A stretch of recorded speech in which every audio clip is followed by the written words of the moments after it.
आणि दुसरी 9.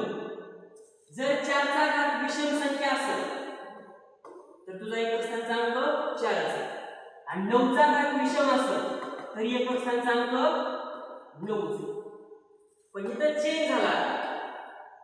जर 4 चा घात समसंख्या असेल तर एकक स्थानाचा अंक 6 आणि 9 चा घात समसंख्या असेल तर एकक स्थानाचा अंक 1.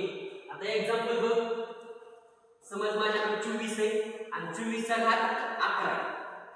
एकक स्थानी 4 आहे पण अंक कसा आहे घातांक विषम तर ह्याचा एकक स्थानाचा अंक 40.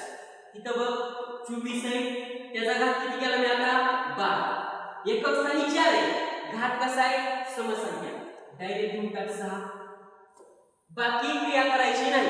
जे ट्रिकनी सांगितलंय जे मेथडनी सांगितलंय तेवढंच फॉलो कर. इकडे किती आता 289 एक्झाम्पल घेऊ आणि ह्याचा कितवा घात केला समज 7वा.